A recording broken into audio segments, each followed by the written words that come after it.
All right, well, hi everyone. Thanks for joining in virtually. Great to see you all in the session today, and good morning. My name is Stephanie Beauchamp, and I am the Assistant Director for an NSF grant that's funded here in Colorado, and it works specifically with students of color interested in STEM pathways. A little bit about me: I was born and raised in New Mexico. I do identify as a mestiza Latina. I've spent my whole educational career working with students of color, and really, so this combined with my heritage is what kind of forms the basis for the research that I'm going to present to you today. In this session, we'll talk about Latino male engagement in their first year of college after high school graduation.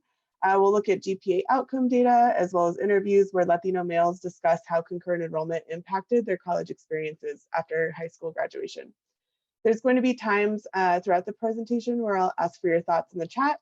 And then at the end, I'll provide recommendations, resources, and as we said, I'll answer any questions also at that time. There's a link for feedback for all of the sessions today, I believe, and that's located in your agendas. So let's get started. I think a great place for us to start today is the first group question. So in the chat, I'd love to hear your thoughts. The question is, how does your program support Latino males specifically? So it can be anything from direct supports, indirect supports. If you can't think of anything at all, I want to hear that as well. So again, feel free to add your thoughts in the chat. How does your program support Latino males?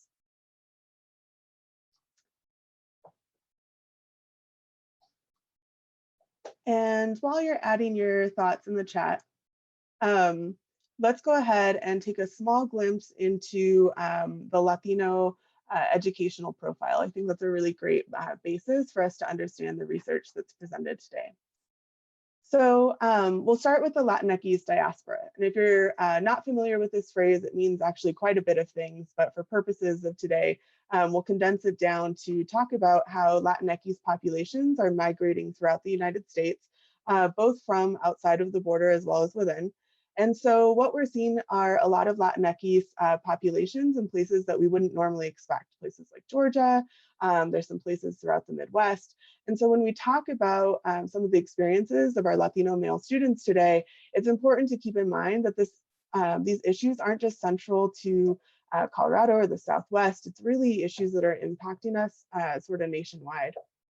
The other important thing to understand about the Latino educational profile is what enrollment looks like.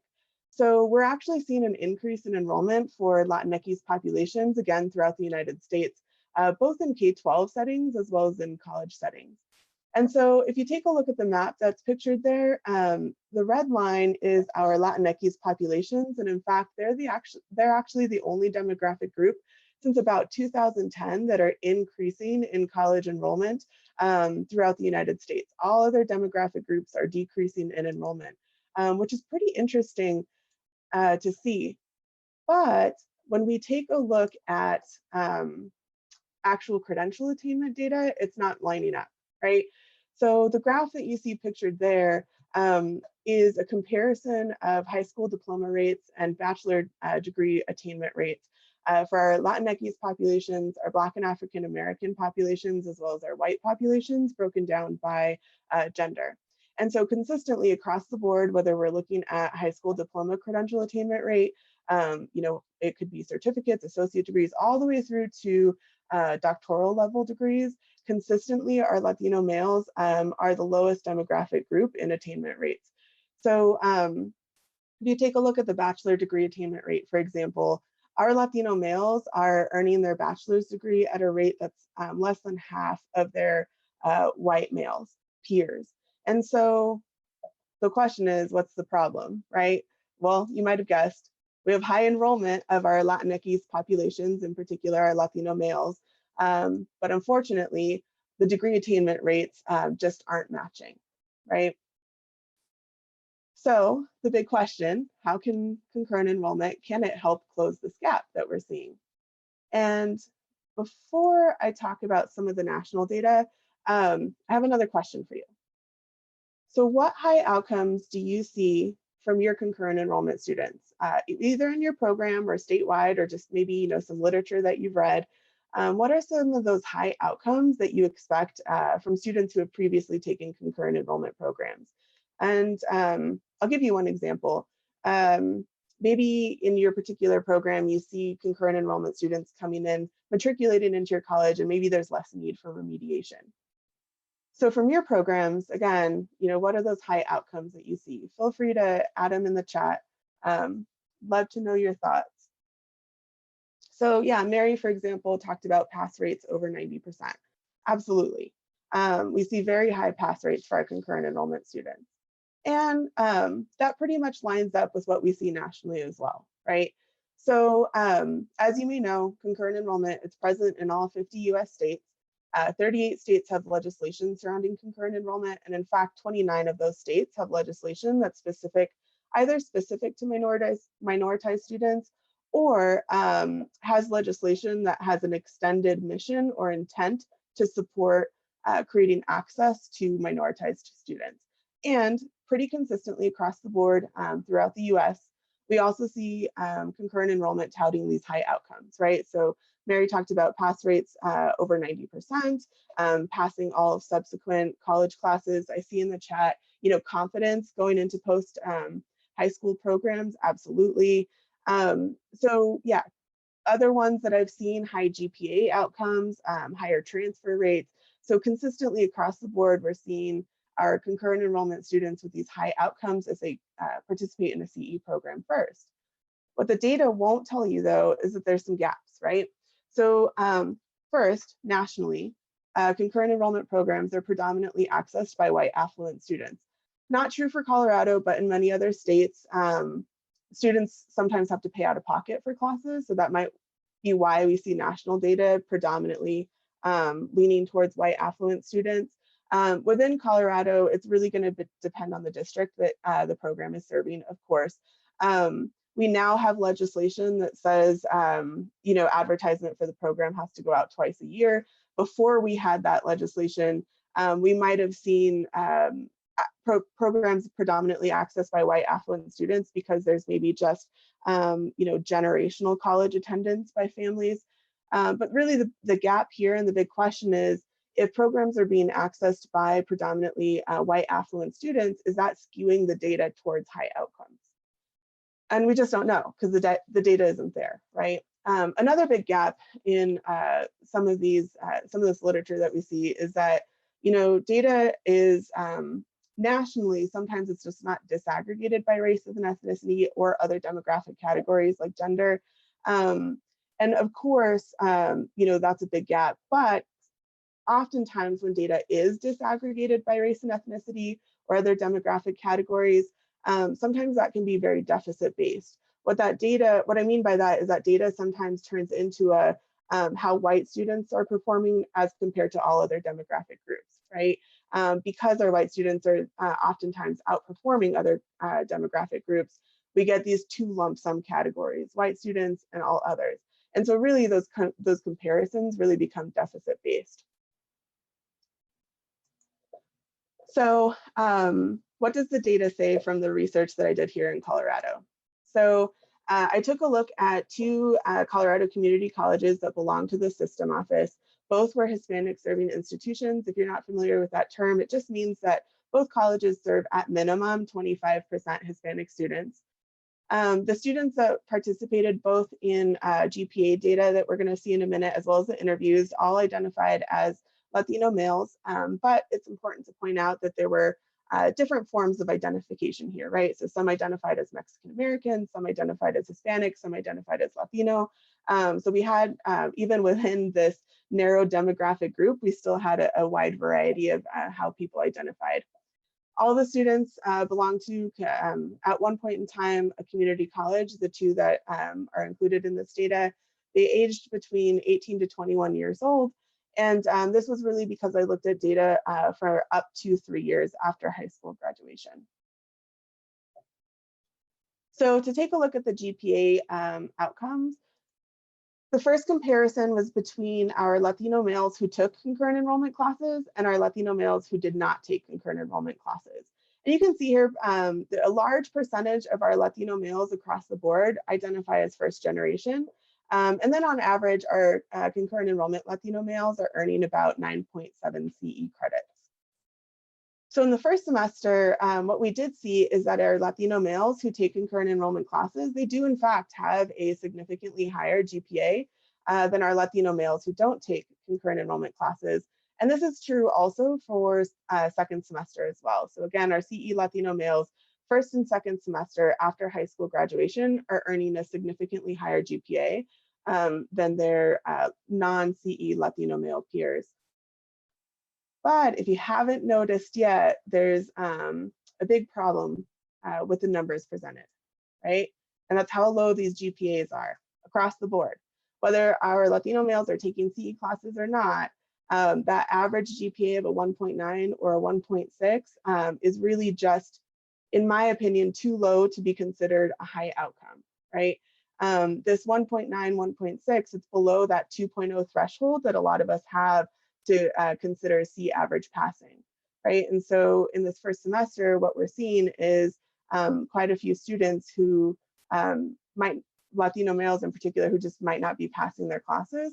And so what that does is that with second semester data, we have a big drop off in students who are a part of the data set, and you can see that in those numbers there. If you like data, I took it further. So I also did a comparison between Latino males who took all of their concurrent enrollment classes at a high school as compared to those who took at least one concurrent enrollment class on a college campus. And so again, across the board, right, we still see high first generation status. And then, the average CE credits earned are there for both categories of students. In first semester, what we see is really no significant difference between GPA outcomes. And in second semester, that's where we see the significant difference with our Latino males who take at least one concurrent enrollment class on a college campus. They're earning a significantly higher GPA.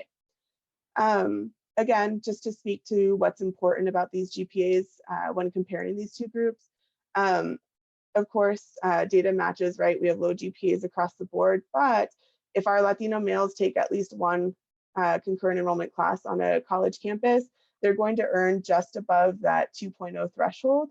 That's that C average passing. The other really significant thing that I found is that on average, if they're taking a class on a college, at least one on a college campus, they're earning on average about 19.4 CE credits. And that's almost a third of an associate's degree, which is just absolutely amazing. So we'll revisit what the GPA, the significance of the GPA data is sort of towards the end. But I want to get to the interviews. And before we talk about the interviews, it's important to introduce you to Yoso. So if you don't know who Yoso is, pretty critical in the Latinx critical race theory, has developed a few of her own models. Yoso is important because she talks about how school systems tend to think that they're already effective and equitable. And so she says what often happens is that these overgeneralizations really impact students and parents and community, because we expect them to change and assimilate to these systems that we already in our minds think at their core are maybe effective and equitable. And Yoso says, well, this isn't actually right. We're seeing a discrepancy in our Latinx students as compared to other folks, other students, because we're not valuing the wealth of knowledge that they bring to college environments. So she developed this model of cultural capital. Some of you may have already seen it. There's sort of 6 core areas that she talks about that our Latinx students have this knowledge that they're bringing into college environments that we actually really need to value. So when I talk about these interviews, I'm actually looking for 2 of these core types of capital. The first one is aspirational capital, right? So aspirational capital means that our Latino males, they're maintaining hopes and dreams for their future academic goals, despite any barriers that they might encounter. And they're building these aspirations through family, friends, mentors, and experiences, which is where we're going to focus. So when I talk about the interviews, one thing that we're looking for is to determine if concurrent enrollment programs are helping our Latino males build aspirations to go to college, and is the program helping them build aspirations to earn a college degree. The second type of capital that I was looking for is navigational capital. And what navigational capital says is that our Latino male students, they're navigating through institutions that weren't necessarily built for them, right? So if we think about the first college here in the US, we have Harvard, built in the 1600s, and only white affluent students were able to access education. And so there's some practices and processes that have survived 400 plus years. So when I say, institutions that weren't really built with students of color, particularly Latinx students in mind, this is what I mean. And what Yoso is saying is that our Latinx students are in fact navigating through these oppressive institutions, and some of them are doing it successfully because they have navigational capital. So navigational capital is built through family, friends, mentors, again, experiences. And so again, when we were looking at these interviews, we're looking to determine if CE programs are helping our Latino males build the skills that they need to navigate through college systems. So just to give you a rough idea of the interview questions, first, I wanted to make sure that our students interviewed that they had an awareness that they were in a CE program. I know sometimes that's at the top of our minds. Yes, the quick answer is yes. All of our Latino males knew that they were in a concurrent enrollment program. Some took their classes only on a high school campus, some took a couple on a college campus, did both, and then some only took their classes on a college campus. So we had a wide range of Latino males who participated in the interviews. And again, really the focus here is, did concurrent enrollment impact their students' aspirations to go to college, their aspirations to get a degree, and did concurrent enrollment have an impact on their ability to navigate through college systems?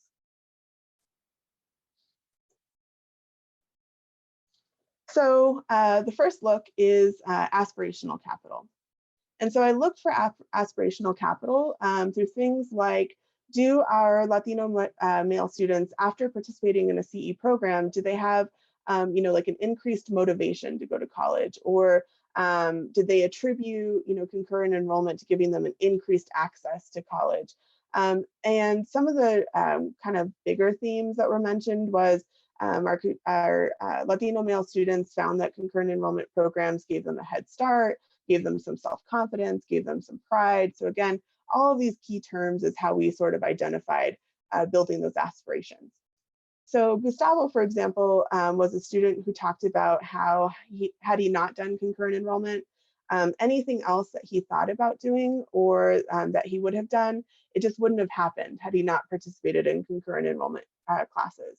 And what was really moving here was when he talked about, this idea that going to college might seem small to other people, but really it just wasn't small to him. He was a first generation student, and again, concurrent enrollment really gave him that general access and that head start that allowed him to keep going. Romeo was another such student. His interview was interesting because he had a very acute awareness that Latinx students are less likely to go to college, maybe because they can't afford it or they can't access it. And so he really talked about how concurrent enrollment gave him that opportunity to access college, particularly for someone like him who belongs to a low socioeconomic status, as well as a demographic group that's less likely to access. And then Miguel, he talked a lot about having anxiety about going to college. He just wasn't sure if it was for him. He asked things like, was he even smart enough to go to college? Was it right for him? Should he just do something else? But he said after taking concurrent enrollment classes that he found in being successful in those classes, he thought, if I can do this, I can do anything. I can get through college. And so just taking those CE classes really gave him some self-confidence and some pride in matriculating onto a community college campus and continuing through with his associate's degree. So overall, across the board, every single student who was interviewed said, yes, concurrent enrollment helped build my aspirations to go to college and helped build my aspirations to get a college degree. Next, I looked at navigational capital, right? And this was seen through things like, do students have a comfort for college norms? And I looked at both sides of the house, both academic experiences as well as student services. So Gustavo was an example of a student who talked about how concurrent enrollment gave him all the tools and resources that he needed to be successful once he matriculated on to a college campus and started college after high school graduation. He really talked about how concurrent enrollment gave him everything that he needed to be successful, and it was just up to him to utilize those tools that he received. And so kind of in summary with Gustavo, he talked about those tools and resources being useful for him both on both sides of the house, both in his classroom settings, as well as engaging in the student services side of the house, whether that meant financial aid or it meant interacting with some of the student groups that he belonged to.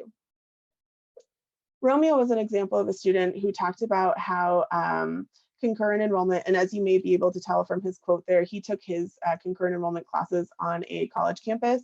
So he talked about how the exposure to different college classes, being surrounded by much older and much diverse college students, that that experience really helped embed with him an understanding of what it means to be a scholar in his classroom settings. And then on the other side of the house, he also talked about how concurrent enrollment helped him learn college systems. So navigating through student resources, again, financial aid, admissions, advising, that it really wasn't as difficult or convoluted as it previously seemed before he had that exposure to college classes through the CE program. So again, across the board, pretty consistently, every single student talked about how concurrent enrollment and participation in the program helped them navigate through academic experiences within the classroom. And then all students except for one talked about how concurrent enrollment helps them navigate through the student services side of the house. And that one can be seen here with Miguel. So while I've labeled this part negative experiences, I'm really more talking about what I would consider missed opportunities. And I think it's important to mention. So we actually only had 3 instances that I would label as negative experiences just because of the missed opportunity. And these are 2 of those 3. So back to the student services side of the house, Miguel talked about a lot of positive benefits that he had through participating in concurrent enrollment. But he did find that when it actually came to transferring or what we might call matriculating onto a community college campus, that he wasn't ever really shown how to transfer, right? When it came to financial aid, for example, or getting registered for classes, that he really found that he had to figure all of that out on his own. And so I call that a missed opportunity, mostly because think back, right, we had about on average 84% of our students identifying as first generation. So if they don't have someone at home who can help them navigate through some of these processes like financial aid, registering for classes, we absolutely will have some students who fall through the cracks. I in particular am an example of someone who my parents didn't go to college when I was starting college. My dad went later on, but he was an older student. And so I had nobody to tell me about financial aid. So in my undergrad program, I didn't even know financial aid was a thing. I didn't know what it was. I never applied for it. Talk about a huge missed opportunity, right? And so again, thinking about some of our Latino males here and the ones that we serve, particularly those who are first generation status, we're going to have a missed opportunity and some are going to fall through the cracks if they're not, successfully navigating through our systems. I included Gustavo here also because he, again, was another student who had a very acute awareness of his Mexican identity. And so his experience, he really associated with his identity. So he talked about how engaging with student services, not all of them, I'll mention this in a moment, but there were some particular offices where he encountered some people who were rude. And the encounters were enough for him to question if he even belongs in a college environment, right? And thankfully, Gustavo had enough resiliency, something that he also talks about with that cultural capital, to say, I'm not going to let something minor like that determine what I'm going to do with myself, right? I'm going to focus on the bigger picture. This is about college, not about these couple of rude experiences that I've had, and I'm going to keep going.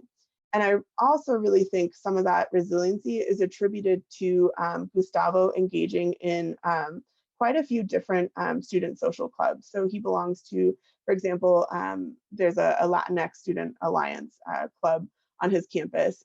He, I believe, was a TRIO student. So I'm I feel very confident in saying that some of those social programs that he belonged to probably helped him with the resiliency, but also to Yosa's point, he had some internal resiliency that was built up over time that allowed him to overcome that experience.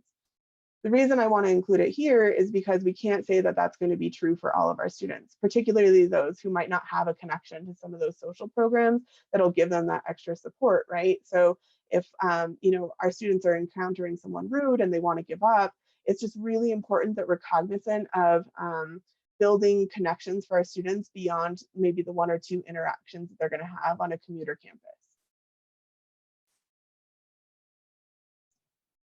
Okay, so that was a lot of data thrown your way, a lot of interviews and GPA data. So I'd love to hear your thoughts on our next question, which is, what can your programs do to build college aspirations and navigational skills for our Latinx students? And you might find that your programs are already doing some of these things. But I want you to think specifically about your Latinx students. So again, what can your programs do at your individual colleges or high schools at any point in the process, in the CE process? What can your programs do to build our students' aspirations to go to college, their aspirations to get that college degree, and help build their skills to navigate through college? Excuse me, I'm Woody Longmire with Harris School District 2. Hi, Woody. Hi, though I do appreciate chatting, it feels somewhat standoffish. I thought we were going to have a discussion about things so we can really understand what's happening in each other program. I can type up data for you all day long, but if I can explain to you some things audibly, I think it'll have a big impact. Yeah, well, let's hear your thoughts. I'd love to hear your thoughts on this question. Well, what can your program do to build college aspirations and navigational skills for Latinx students? Well, first of all, you have to make sure that they have the desire to be in the program. If they come to you and say, well, I really want to be a part of this program, you then have to tell them that if you have a desire, we're going to make sure that you have the aptitude to do it. It's okay to have a desire, but if you don't have the aptitude, it's kind of difficult for you. Not saying that you can't build on aptitude, but if you come to us with the aptitude, showing that you can handle upper level courses, then yes, you belong in this program. And want to make sure that they understand that this program is about them, not about their parents, not about your friends. Somebody long ago who says, well, I didn't get this opportunity. Who cares what they got? We're concerned about what you're going to do right now. Let them know that even though they may be a DACA student, you have no fear here in this district. This program is all about you and your colleagues. So in order for you to understand what is necessary to be proficient or to be successful in this program, you got to put some work into it. You're going to come to this program to learn. If you already know everything, because you're suffering from the halo effect, because your teachers have told you in the past that you're pretty and that you act smart, so you must be smart, so I'm going to just let you coast. No, you have to learn the system. I can't hold your hand, but I will guide you. I try to steer away from advising, because if I give you my advice and you take it and it don't go the way you thought it should, you're going to blame me forever. But if I give you guidance and show you all the opportunities that are out there, then you choose what you want to do. And understand that I'm going to be with you when you register for your classes. I'm going to be with you when you get ready to fill out your FAFSA. I'm going to be with you when you move to your four-year university or to your institution of trade. But understanding that it's not going to always be like me. You're going to get to those institutions like we talked about in the previous slide, where you're going to find some people that's going to be rude and obnoxious. And I got to explain to you that most of the time, those are work-study students. And some of them are very envious of you. You're getting all this free stuff, whereas they have to do work study and they have to beg their parents to pay for their education because they make too much money. So get ready for that. But Harrison School District 2 is going to be with you while you're in high school, after you're out of high school, while you're in college, and hopefully even after you get out of college, because what we would like to see you do is come back to this community and contribute. Yeah, I heard a couple of really important things that you said. First, kind of, if it's okay to summarize, yeah, I absolutely agree. It's really important that we're building some intrinsic motivation, right? And we really see that in some of those, or the couple of negative experiences that were shown there. If we don't give students that intrinsic motivation to succeed, particularly when they encounter someone who's rude or they're not shown how to do something, we want them to have the motivation to keep going, right? And yeah, I absolutely agree. There's things that we can do in our programs to help build that. And that's really the second, one of the second important things that you said, which is being there as a source of support. Not necessarily doing it for them, but giving them building those core navigational skills, so that maybe the answer isn't right apparent in front of them, but we have given them some skills to be able to go out and find that answer on their own. And if they can't, still being there as a source of support. I didn't really talk about any of Yosa's other tenets, but one of the other ones that she talks about is the importance of our Latinx students having a social network that they can rely on, whether that be mentors, family, cousins who are going to college, for example. Just again, that network of support to be reliant on when they don't know how to quite do something themselves. I will actually bring up family. I think it's maybe in the I want to say second recommendation, because it's important to recognize not all of our student demographic groups are the same, right? And so there's quite a bit of literature and data out there that talks about how important our families are to our Latinx students, that they're not making decisions just on their own, that it is a family decision. And the reason it's important to recognize this is because we don't want our students to just assimilate to a system that currently exists. Instead, we want our system to adapt to the needs of our Latinx students, right? And so part of that is recognizing the importance of family for some demographic groups of students. And I'll talk about that in a little bit more detail in a couple of slides of maybe how we can do that in an intrusive sort of way. Some other things that I saw here in the chat, for example, Don, I really liked your idea of bringing Latinx alumni who can share their experiences with students. I think this is a consistent conversation, particularly in higher education, just the representation of our faculty and staff that mirror the demographics of our students that we're serving, right?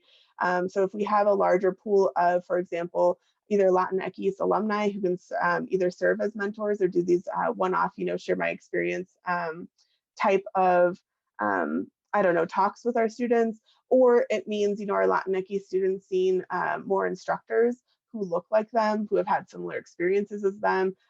It will be, maybe easier to reach out for that mentorship or that support that we were just talking about, Woody. And then the last thing that I wanted, to touch on that you mentioned that I think is really important, the third thing is really understanding, is this opportunity right for our students, right? Which is another one of the recommendations that I have, is just this focus on, are we doing this to enroll our students, or are we doing this to serve our students? And that has, to what you're saying, to your point, it has a basis in understanding that this opportunity is for our students at this time, right? Not all of our students are on the same pathway. Some will enter straight into the workforce, and that is the pathway for them, right? So forcing them into college classes just isn't for them. I saw that with my little brother, who also identifies as Latino, was forced to take concurrent enrollment classes, failed in them, was had familial pressure to go to college, went to community college, failed his classes there, and now is working with his hands. So he's a heavy equipment operator and is happy as could be. And now that he's had some hands-on experience, is exploring some certificate programs that line up with that hands-on tactile learning that he needs, right? And this program just wasn't for him, but he was really highly pressured into it. So yeah, 3 points. Thank you, Woody. And I will, after some of these recommendations, I do want to open it up to that open discussion that you were talking about. Thank you for listening. Yeah, absolutely. Thanks for sharing. So I'll give you these 4 recommendations for your programs and your schools And the first one is that I really believe that we need to improve our research data. So we've gotten to the point where we're not, you know, we're not categorizing all students together and saying all CE students do this, right? I think most of our schools are being, and our institutions are doing pretty well at disaggregating data by race and ethnicity, gender, sometimes other demographic category groups. But really my recommendation here is more focused on changing current research practices that draw comparisons between white students and minoritized students, instead to ones that look at demographic groups as homogeneous populations, right? So what I did here, taking a specific look at Latino male students to really understand what are their lived experiences. And this recommendation is in line with CCCS's strategic plan, right? Assuring equity outcomes for students from underrepresented groups as compared to overall student outcomes. It's also in line with House Bill 9-1319 because there's an extended mission here to broaden access to serve our communities that have historically low college participation rates. And so really all in all, this proposed solution is really to, if we want to assure equity outcomes and we want to serve a wider range of students, if that's really our goal that we have in mind, we can't come to this without first understanding the problem. So while larger comparisons between groups can show that there's a general difference, I think we already know that. I think we already know that our white students are oftentimes outperforming all other demographic groups. So really it's that narrowed research that gives voice to an individual population's lived experiences, right? The second recommendation that I have for you is for concurrent enrollment programs to really expand their outreach to minoritized communities in meaningful and intentional ways. And so this speaks to that point that I was talking about, how in the majority of our Latinx communities, families are there with our students helping to make decisions, right? And so it means bringing students, their families, communities that they might belong to into the conversation of what does meaningful outreach look like for this particular community, right? This recommendation is really in line with, for example, the legislation that we see where we have to communicate and publicize our programs to students and parents and twice per year. There's some other connections here as well. And really, for example, it's in line with CDHE and CDE wanting to have students earn a credential after high school or earn college credit while they're in high school. Because these goals are rooted in erasing equity gaps and increasing the number of students who are earning, right? And so really considering that 84% of Latino males in the study across the board are first generation students, when we're messaging and advertising and doing outreach, we're mostly doing what we think that community needs. And what we should be doing instead is intentional, impactful outreach, meaning that we as educators need to go into those communities and say, okay, what do you want to see? What does outreach and marketing material look like for you, right? It's really important that we're bringing students and families into the conversation so that they can better inform what their particular community needs and what that outreach should look like. So I have a couple of examples here. A lot of us are following guided pathways. The reason I really love this particular outreach material is because, yes, degree options are there, or if students, just really aren't sure and they say, okay, I have a couple of these personality traits that line up with, this communication and languages sort of broad spectrum. I think I want to do that. What I actually really love here is the focus on career options, right? So what we also know, what research also shows us, is that our Latinx populations are really honed in and focused on career options. So we actually see a big percentage of Latino males going straight into the workforce after high school graduation because they see their uncles, their dad, other family members in what they consider lucrative careers, earning $17 an hour at the body shop, or $17 an hour on the construction site. That looks like really good money. As a high school senior, sometimes dropping out all the way back to 10th grade. And so these career options really make that link of how important that job prospects are after degree outcomes. And then just an example here. So I'm from New Mexico, like I said. It was a really big shock for me coming out to Colorado and not seeing that literature and material out to schools aren't just automatically translated in home languages for students, right? So in New Mexico, it's very common to see school documents with English on the front and Spanish on the back. And so what's important to note here is that we shouldn't be making the assumption for the community, right? We shouldn't be making the assumption that all of our Latinx students are speaking Spanish at home. That's where these conversations are important. If the community is telling us, it would be important for families to understand what their students are doing and need to do that in the home language, then we can, translate documents and materials. But again, it all really starts with the conversation. So the third recommendation that I have for you is to further build community cultural wealth once students are in a CE program and individualize those efforts to target the barriers that specific demographic groups face. Because really the truth of the matter is our Latinx students are experiencing barriers that are sometimes similar but different from our Black and African American students. We're experiencing barriers that are different from our white students, right? Who are experiencing different barriers even from our students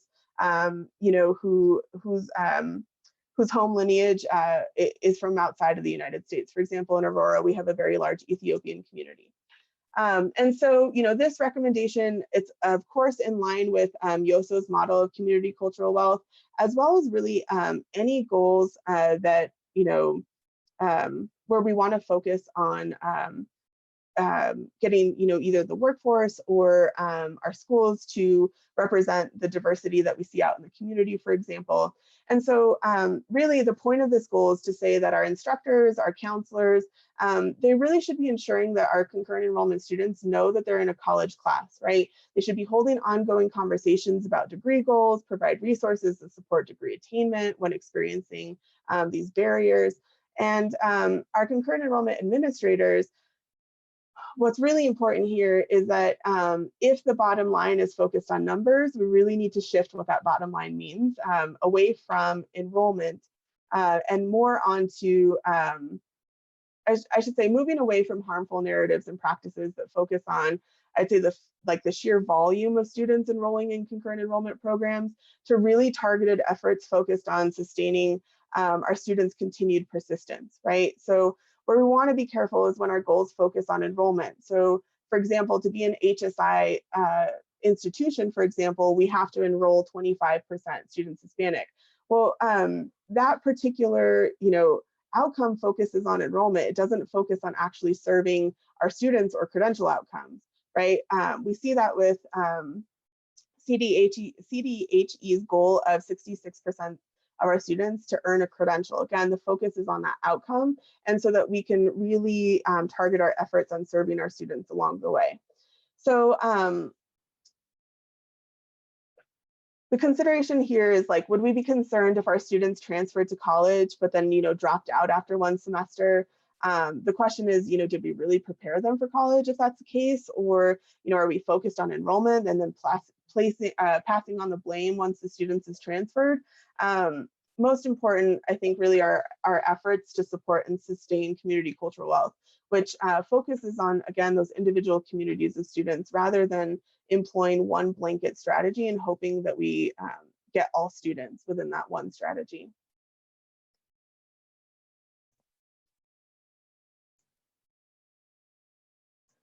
So just to give you a couple of quick examples, I actually I'll link to my LinkedIn at the very end of the presentation. I'll just have it up there for you.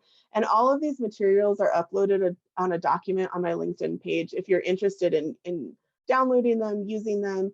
What I've also included in this document are some examples of what this looks like, right? So the one that's there, the flyer that says get involved, is a sample flyer that our instructors or our counselors can use to send out to concurrent enrollment students to connect them with programs on campus where they can receive not only that bridge and get that, but really get that support that we were previously talking about, right? Some other things that are included in there are, for example, sample essay prompts that instructors can use at the beginning of a concurrent enrollment class to, for example, build college class college culture. You know, what does college culture mean? Let's define this, and how are we going to exude college culture in this class for the remainder of this semester. And then again, linking back to guided pathways. So I developed maps in which, you know, our concurrent enrollment students can see all of the CE classes that are offered at their school. And so maybe a student says, okay, well, you know, gosh, I like health and public service. I'm not exactly sure which route I want to go, but oh, okay, here are some classes that my school offers to get me started. And then the next step here would be linking to guided pathways material maybe that your school has. What are those next classes after I've completed these ones? Last recommendation that I have for you is improving classroom instruction and advertising supplemental support, which really speaks to those 1.6, 1.9 GPAs that we saw, right? Across the board, it's just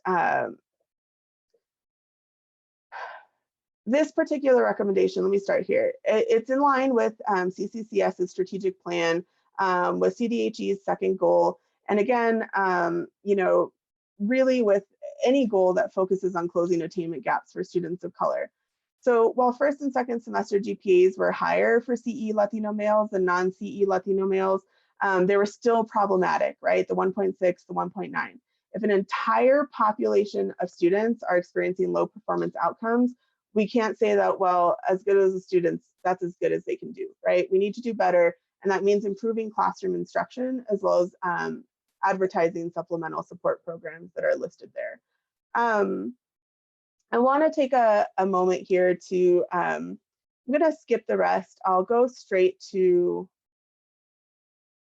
this last page here so you can connect if you want to have access to those resource materials that I showed you today, as well as, you know, if you have any other private questions that you want to ask or just link up in any other way, please feel free. And I'd love to open up the conversation to the group. Any questions or thoughts that you may have?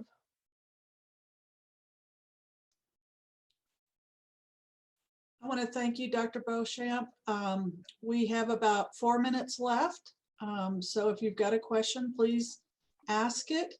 But we will be leaving this meeting right at 9:50 to get prepared for the next. So thank you so much. That was a great presentation. Oh yeah, my apologies. I thought we were ending at 10. So yeah, please feel free to ask any questions now, or I'll take any through email as well. Stephanie, not a question, I just want to make a comment. I am just so pleased that you made this presentation to everybody, because these students need to know that we're here for them. We care about them. They were sent here, they were born to replace us. And if we don't prepare them to take over after we are gone, we have done them and their family a disservice. So I appreciate you doing this. Thank you. Stephanie, there's a question that I have about the GPA of the students. Sure. And I was wondering, when you put them up in those first slides, what's the deviation, the standard deviation between one set to the other within that GPA mean? Yeah, that's a really great question, and I don't have that exact number off the top of my head.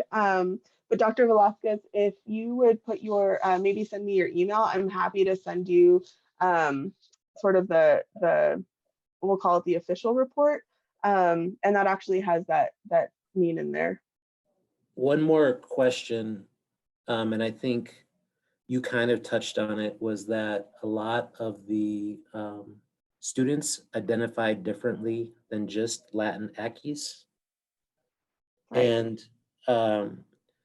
when you look at the research within the Latinx community, different sub-demographics perform much differently.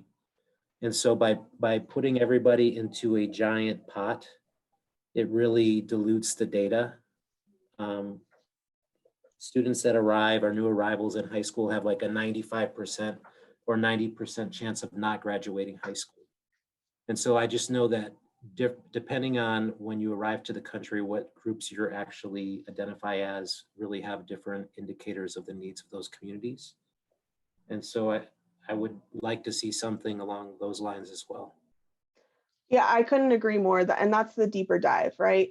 Not just different demographic categories or different identification categories, but also a timeline of arriving, right? First generation students can perform very differently than multi-generation students, right? Yeah, very important point.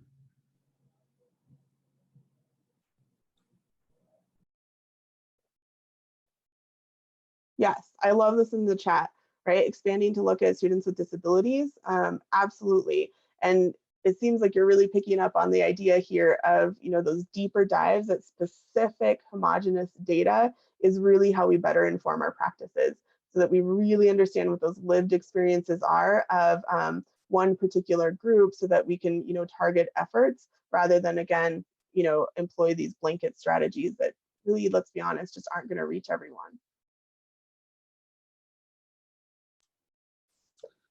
Well, our time is up. So thank you all for participating. Thank you again, Dr. Beauchamp, for your presentation. And hopefully there's a second session that works well for you. Thank you.